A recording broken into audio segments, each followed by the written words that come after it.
कभी आप मैसूर जाएं और उस चामुंडी पहाड़ी पर चढ़ें तो अचानक आपकी आंखों के सामने उभरता रहे पत्थर का एक अद्भुत योद्धा। 5 मीटर ऊंचा, ग्रेनाइट से तराशा हुआ, मानो सदियों से शहर पर नजर गड़ाए खड़ा हो। एक हाथ में तलवार, दूसरे में नाग और उसकी दृष्टि सीधे मैसूर की ओर जमी हुई। ये कोई मंदिर की पूजा की मूर्ति नहीं है, ये देवताओं का आसन नहीं बल्कि पराजित योद्धा की खामोश गवाही है, महिषासुर। 17वीं शताब्दी में वोडेयार राजाओं ने इसे बनवाया था। तब से यह मूर्ति उसी जगह खड़ी है। लेकिन बहुत कम लोग जानते हैं कि यह केवल पत्थर नहीं, यह एक गाथा का प्रतीक है। एक ऐसी कहानी जिसने मैसूर को उसका नाम दिया और उसके दशहरे को उसकी आत्मा। महिषासुर की कथा पुराणों में दानव की तरह सुनाई जाती है। उसकी माँ महिषी भैंस रूपिणी राक्षसी और पिता असुर रंभासुर। बचपन से ही उसमें अद्भुत शक्ति थी। वह कभी भैंस बनता, कभी आदमी, कभी सिंह तो कभी हाथी। उसका अस्त्र उसका जादुई रूप था। ब्रह्मा से वरदान मिला था कि कोई पुरुष उसे नहीं मार सकता। स्वर्ग कांप उठा, देवताओं का साम्राज्य डगमगा गया। कहा जाता है भ्रम और भय के उस समय ने स्वर्ग को निराशा में धकेल दिया। फिर देवताओं ने अपनी अपनी शक्तियां मिलाई और उस मिलन से जन्मी एक योद्धा देवी दुर्गा। शेर पर सवार, हाथों में शस्त्र, आंखों में अग्नि। और यही मैसूर की भूमि पर उसे पुकारा गया, चामुंडेश्वरी। कल्पना कीजिए, पहाड़ी पर 9 रातों तक युद्ध गूंजता रहा। धरती फटती रही, आकाश कांपता रहा। देवी और असुर आपस में लहू, अग्नि और वज्र की वर्षा में भिड़े रहे। महिषासुर कभी भैंस बनकर झपटा, कभी हाथी बनकर रौंदता, कभी भयानक योद्धा बनकर तलवार चलाता। लेकिन 10वें दिन देवी ने त्रिशूल उठाया, वज्र सी चमकती आंखों से महिषासुर को देखा और एक ही वार में उसके सीने को भेद डाला। असुर धरती पर गिर पड़ा, यही इसी पहाड़ी पर। और वहीं से यह पर्व जन्मा। नवरात्रि का 10वां दिन, विजयादशमी, अच्छाई की बुराई पर विजय का दिन। लेकिन सवाल उठता है, क्या सचमुच यही पूरी कहानी है? क्या महिषासुर मात्र एक राक्षस था या फिर इतिहास का दूसरा पन्ना भी है? क्योंकि भारत की अनेक सभ्यताओं में यह कथा अलग रूपों में सुनाई जाती है। मैसूर का नाम ही महिषासुरन ऊरू से आया है, जिसका कन्नड़ में अर्थ है महिषासुर का शहर।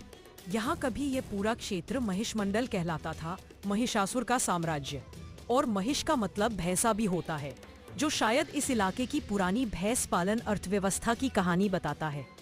वोडेयार राजाओं ने यहाँ चामुंडेश्वरी की पूजा को बड़े पैमाने पर बढ़ावा दिया, लेकिन उन्होंने महिषासुर की कथा को भी बेहतरीन ढंग से संजोया। महिषासुर सिर्फ एक राक्षस नहीं, बल्कि इस शहर की आत्मा का हिस्सा बन गया। एक ऐसा राक्षस जिसकी हार ने मैसूर की सांस्कृतिक पहचान को जन्म दिया।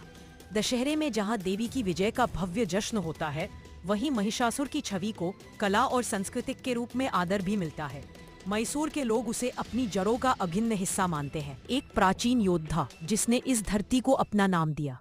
कुछ लोगों के लिए महिषासुर सिर्फ बुराई का प्रतीक है, पर वहीं आदिवासी समाजों में वह एक वीर राजा, एक पूर्वज, एक न्यायप्रिय नायक भी माना जाता है। उनकी मान्यता है कि वह अपनी धरती, अपने लोगों की रक्षा करने वाला राजा था। और देवी की विजय सिर्फ युद्ध की नहीं, बल्कि संस्कृति की टकराहट थी। भारत के अन्य हिस्सों में महिषासुर की कहानी एक बिल्कुल अलग रंग लेती है। झारखंड, ओडिशा, बिहार और मध्य प्रदेश के आदिवासी समुदाय उसे राक्षस नहीं, बल्कि अपने पूर्वज, एक न्यायप्रिय राजा या स्वदेशी नायक के रूप में पूजते हैं। उनकी ये पूजा सिर्फ धार्मिक नहीं, बल्कि सामाजिक राजनीतिक व्याख्या से जुड़ी है, जिसमें दुर्गा को आर्य आक्रमणकारी माना जाता है और महिषासुर को आदिवासी संस्कृति का प्रतीक। झारखंड की असुर जनजाति, जो नेत्रहाट और गुमला क्षेत्र में रहती है, महिषासुर को अपना कुल देवता मानती है। उनकी लोक कथाओं में वह एक शक्तिशाली आदिवासी सरदार था, जिसका राज्य दक्षिण से पूर्व तक फैला था। वे कहते हैं कि दुर्गा ने छलपूर्वक सुंदर रूप में आकर उसका विश्वास जीत लिया और फिर युद्ध में उसे मारा। इसलिए असुर जनजाति नवरात्रि के समय दुर्गा पूजा नहीं, बल्कि महिषासुर जयंती मनाती है। वे उसकी मूर्ति या चित्र की पूजा करते हैं, फूल चढ़ाते हैं, ढोल नगाड़ों की थाप पर नृत्य करते हैं और उसके सम्मान में गीत गाते हैं। उनके लिए दुर्गा पूजा एक नस्लवादी उत्सव है, जिसमें गोरी देवी एक काले राजा को मारती है। यह आदिवासी दमन की निशानी है। इसी प्रकार संथाल जनजाति, जो झारखंड, बिहार और पश्चिम बंगाल में फैली है, महिषासुर को हुदुर दुर्गा कहती है। उनके लोकगीतों में वह एक बहादुर योद्धा है, जिसकी हार आदिवासी इतिहास की हार थी। वे उसे अनुष्ठानों में याद करते हैं, बलिदान देते हैं और नृत्य और गीतों के साथ उसकी वीरता का जश्न मनाते हैं। मध्य प्रदेश की कोरकू जनजाति भी महिषासुर की पूजा करती है और उसे अपने कुल देवता के रूप में देखती है। उनके त्योहारों में उसकी कहानियां सुनाई जाती हैं, जो उनकी सांस्कृतिक पहचान को मजबूत करती है। यहाँ तक कि दक्षिण भारत के कुछ द्रविड़ समाज महिषासुर की पूजा करते हैं, उसे रावण की तरह आर्य आक्रमण का शिकार मानते हुए।